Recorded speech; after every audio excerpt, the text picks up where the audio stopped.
I am standing in front of the Unitarian Church of Montreal, engaged in my alternative spiritual practice of protesting against Unitarian Universalist injustices, abuses, and hypocrisy of all kinds, but concentrating these days on Unitarian Universalist clergy abuse, and specifically clergy sexual abuse, and more specifically clergy sexual abuse of children by Unitarian Universalist ministers, to say nothing of clergy sexual abuse of children by Unitarian Universalist Sunday school teachers, and also the fact that the Unitarian Universalist Association of Congregations and other Unitarian Universalists try to cover up and hide clergy sexual abuse of all kinds, but including clergy sexual abuse of children. In fact, during the UUA-GA this summer, UUA moderator Jim Key effectively denied any clergy sexual abuse of children in his apology for Unitarian Universalist clergy sexual misconduct. So on the one hand, he apologized for Unitarian Universalist clergy sexual misconduct, and in the middle of that apology, he made a statement which effectively said that there was no Unitarian Universalist clergy sexual misconduct involving sexual abuse of children, which is a complete falsehood. So on the one hand, yes, we do have a little bit of a clergy sexual misconduct problem. No, it's not really that big, it's not really that bad. Oh, and yeah, by the way, no Unitarian Universalist minister has ever sexually abused a child. That's not exactly what he said, but that is the impression he left. I don't mind saying his exact words. They were, there was no abuse of children and elders in my investigations. So essentially he's saying that, in his investigations of clergy sexual misconduct, he came across no cases of clergy sexual abuse of children, to say nothing of clergy sexual abuse of elders. But this is a complete falsehood, because I personally told him about clergy sexual abuse of children, some cases of pedophilia. I didn't actually go into all the details, but I told him, that these cases do exist, and he could have found out more if he wanted to. We were supposed to have a second conversation, but he balked at the second conversation, never had it. I would have been quite happy to tell him about some specific cases, but I did tell him about Reverend Mac Mitchell's forcible rape of teenage Tibetan refugees.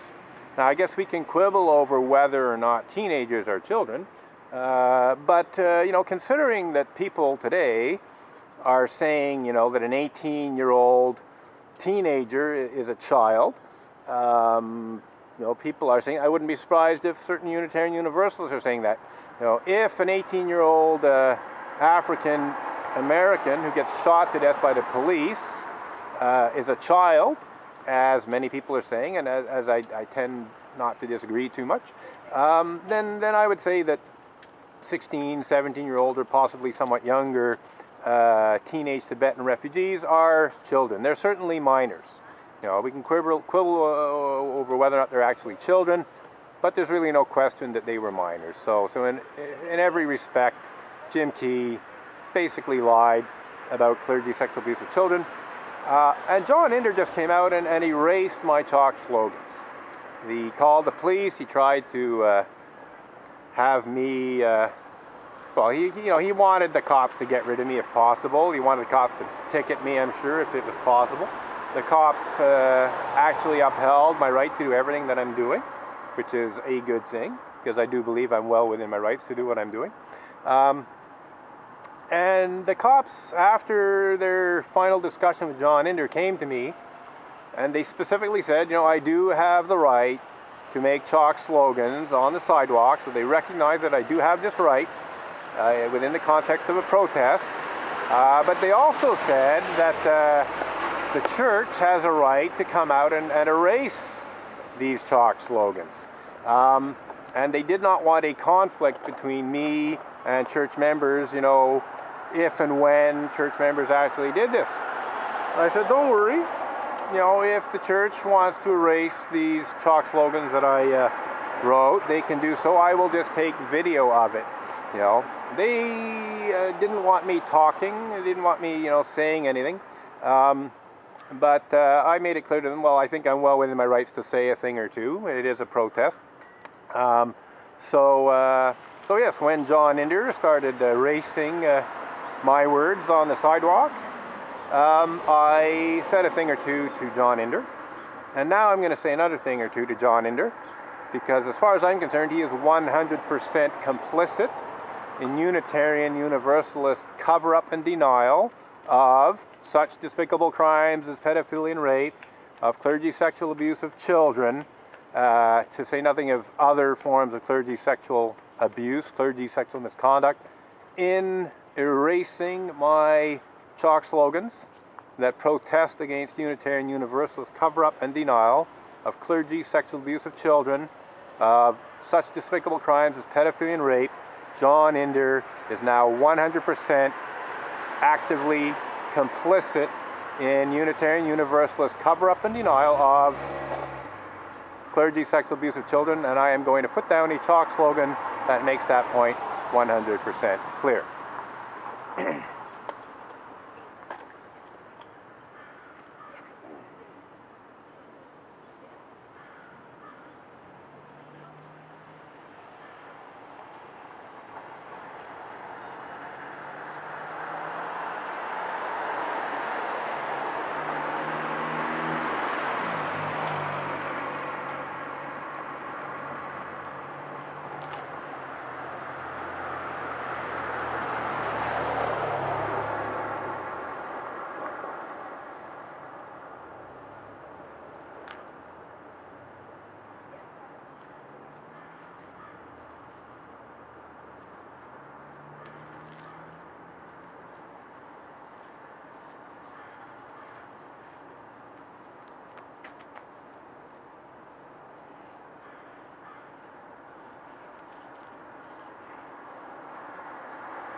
So the chalk slogan that I just laid down here, John Inder and Montreal Unitarians engage in cover-up and denial of UU clergy sexual abuse, is John Inder's reward for coming out here and erasing with water and a broom my sidewalk slogan that said Unitarians cover up and deny clergy sexual abuse of children, and up the other end there, American Unitarians misuse Canadian blasphemy law to cover up and deny pedophilia and rape. So in erasing those slogans, which are entirely truthful, John Inder, the president of the Unitarian Church of Montreal, is now 100% actively complicit, actively engaged in Unitarian Universalist cover-up and denial of UU clergy sexual abuse, including such despicable crimes as pedophilia and rape committed by Unitarian Universalist clergy, including other clergy sexual misconduct involving adults, and so on. John, in erasing my protest slogans, is now 100% complicit in UUA and Unitarian Universalist cover-up and denial of Unitarian Universalist clergy sexual misconduct, and most ironically, he is more specifically guilty of cover-up and denial of Unitarian Universalist cover-up and denial of Unitarian Universalist clergy sexual abuse of children, and more specifically, such despicable crimes as pedophilia and rape, to borrow the exact words of Stikeman Elliott barristers and solicitors litigation lawyer, Maitre Marc-André Coulombe, who was hired by the Unitarian Universalist Association in Boston to falsely accuse me of the archaic crime of blasphemous libel against the Unitarian Universalist religious community, for allegedly making unfounded and vicious allegations to the affected ministers of the association engage in such despicable crimes as pedophilia and rape. That's an exact quote from the arrogant and aggressive cease and desist demand letter that I was served with in June of 2012, courtesy of top-level UUA leaders and Stikeman Elliott barristers and solicitors. You know, John Inder is trying to cover up and hide this. So in trying to cover up and hide, you know, the cover up and denial, he's basically indirectly at least covering up and hiding Unitarian Universalist clergy sexual abuse. So congratulations, John Inder, president of the Unitarian Church of Montreal. You are now an active participant in Unitarian Universalist cover-up and denial of Unitarian Universalist clergy sexual abuse of the worst kind. Specifically, clergy sexual abuse of children, more specifically, to borrow those choice words of Maitre Marc-André Coulombe, such despicable crimes as pedophilia and rape. Because you don't want the Montreal public to see my chalk slogans that protest against UUA cover-up and denial and broader Unitarian Universalist cover-up and denial of Unitarian Universalist clergy sexual abuse. Well done, John Inder. Well done, every single Montreal Unitarian who allowed this to happen today, September 14th, 2014. On that note, we're going to wrap up this clip, but I think I'll stick around and protest a little more. We're off to a very good start to the protest season. I came last Sunday for the first official church Sunday, the first non-lay-led service, the first service led by Reverend Diana Roller. And what's kind of fun is the theme for this month is engagement. So I specifically use the word engage here because, you know, John Ender did engage. He engaged indirectly with me. You know, he engaged directly with me because he did in fact speak directly to me. So John Ender engaged in that sense with me. And that's what, you know, that's the sense that this theme for the month is. So we're actually, our protest is entirely in alignment with the theme of this month's services, as is John Ender's engagement with me. It's just very, very bad engagement. And we're definitely going to have some fun with that. But that is why I used specifically the word engage in, because it not only references the theme of the Sunday services at the Unitarian Church of Montreal in September of 2014, but it also specifically exactly quotes the words of Maitre Marc-André Coulombe, who one more time accused me of making unfounded and vicious allegations to the effect that ministers of the association engage in such despicable crimes as pedophilia and rape. And so this is these words are lifted from that false blasphemous libel accusation that the Unitarian Universalist Association of Congregations in Boston hired Stikeman Elliott barristers and solicitors litigation lawyer Maitre Marc-André Coulombe to accuse me of back in June of 2012. So yes, we're off to a very good start to protesting in September 2014 on the theme of engagement.